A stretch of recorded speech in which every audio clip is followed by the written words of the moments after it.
நீங்க பிராகாரத்துல வந்து பிரதட்சணத்தை பண்ணிட்டு வரும்போது பாத்தீங்கன்னா நடுவுல ஒரு கிணறு ஒண்ணு இருக்கும்.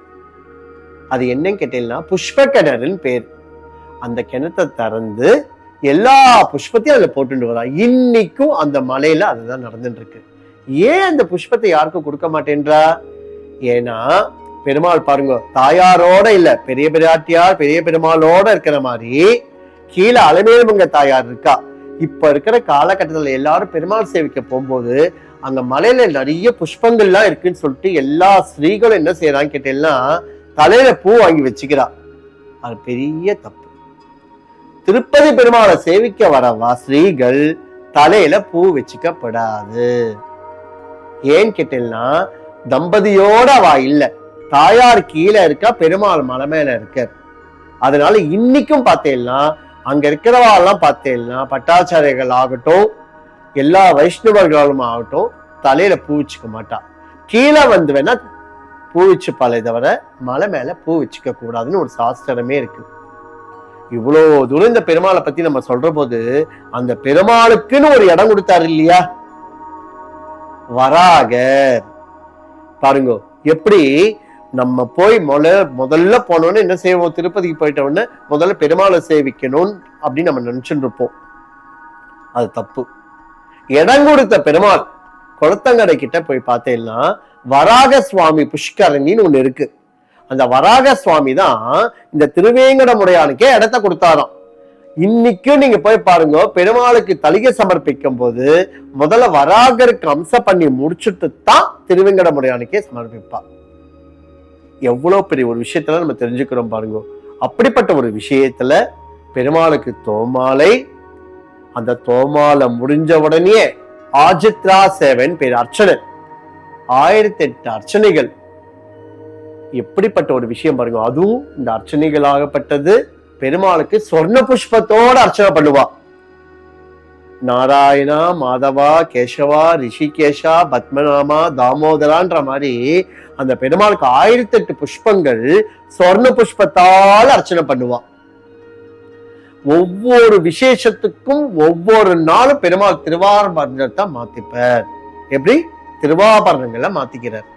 அப்படிப்பட்ட ஒரு கஷேத்திரத்துல நம்ம சொர்ண புஷ்பத்தோட அர்ச்சனை நடத்தினாலும் கூட சாத்து முறைகள் ஒவ்வொரு காலகட்டத்திலையும் மொத்தம் 5 காலகட்ட பூஜைகள் எப்படி நடக்கிறதோ அத பிரகாரம் அந்த காலத்துக்கு ஏற்ற மாதிரி சாத்து முறைகள் ஜீயரோட தான் சாத்து முறை இன்னைக்கும் நடந்துட்டு இருக்கும். அந்த ஜீயரோட சாற்று முறை அன்னைக்கு நாள் பாட்டு பாடி பெருமாளுக்கு பஞ்சாங்கம் வாசி அந்த நாள் பாட்டு பாடி அதுக்கு அப்புறம் தான் சாற்று முறை. அந்த சாற்று முறையும் போது நீங்க பார்க்கணுமே எவ்வளவு கோஷ்டிகள், 4000க்கு அதிபதி நம்பெருமான்ற மாதிரி அந்த 4000 பாசனங்கள் கொண்ட அந்த திருவேங்கடமுடையான பார்த்தேன்னா சிற்றஞ்சிறு காலே வந்துன்னை சேவிற்று உன் பொற்றா மலைகளிலே ஓர்க்கும் பொருளேராய். அப்படிப்பட்ட ஒரு சாத்து முறை. எப்படி கோதை பிராட்டியார் அருள் செய்த திருப்பாவையில 29, 30 2 நாள் பாட்கள் அந்த நாள் பாட்டா எடுத்து சாத்துமுறை சாற்றி பெருமாளுக்கு தீர்த்தம். குறிப்பா இவ்வளோ தூரம் நம்ம சொல்றோம். தோமாலையை சாத்திக்கிறார், காத்தால சுப்பிரபாதம் பண்ணிக்கிறார், அதே போல அர்ச்சனை பண்ணிக்கிறார். அந்த பெருமாளுக்கு பாருங்க நித்யோத்சவ பச்சோத்சவ பவித்ரோத்சவ தவனோத்சவ பிரம்மோத்சவ நவராத்திரி உற்சவ அணிக ஏகதிக லட்சார்ச்சன உற்சவம். அப்படிப்பட்ட உற்சவங்கள் நித்தியமே அவர் பிரம்மோத்சவம் பண்ணிக்கிறார். எப்படி எல்லா திவ்யதேசத்திலையும் 10 நாள் அந்தந்த மாசத்துக்கு தான் பிரம்மோத்சவம் பண்ணிப்பார். ஆனா இவர் எப்படி நித்தியம் பண்ணிக்கிறார்? பிரார்த்தன பிரம்மோத்சவம், அவதார பிரம்மோத்சவம்ன்றது புரட்டாசி மாசம். அவ பிரார்த்தனை பண்ணிப்பா இல்லையா, நான் உனக்கு இந்த மாதிரி உங்களை வந்து நான் அனுமந்த வாகனத்தை சேவிக்கிறேன், கருட சேவிக்கும் போது சேவிக்கிறேன். அந்த மாதிரி பிரார்த்தனை உற்சவம் இன்னைக்கும் பெருமாளுக்கு பார்த்தேன்னா பிரம்மோத்சவம் நடக்கிறது, வசந்தோத்சவம் நடக்கிறது.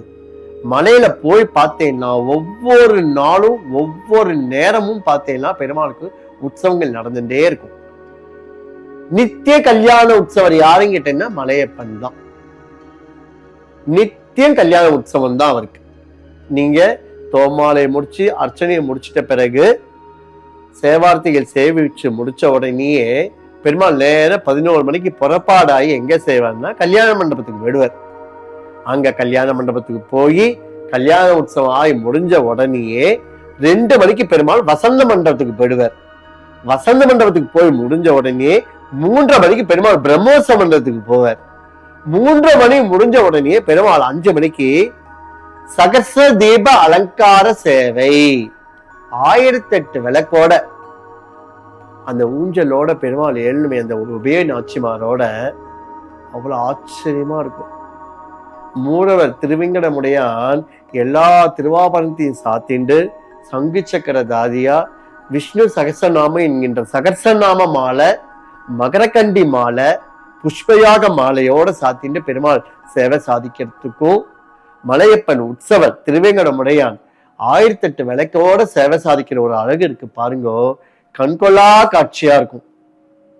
நம்ம திருப்பதிக்கு போனா ஒரு திருப்பம் வரும்னு நமக்கு மனசுல இருந்தாலும் கூட அந்த பெருமாள் அங்க விட்டுட்டு நம்ம வந்துடுறோமே நம்ம ஒரு மன வேதனையும் இருக்கும். எதுக்காக திருப்பதியில இவ்வளோ ஒரு மகத்துவம் இருக்கு?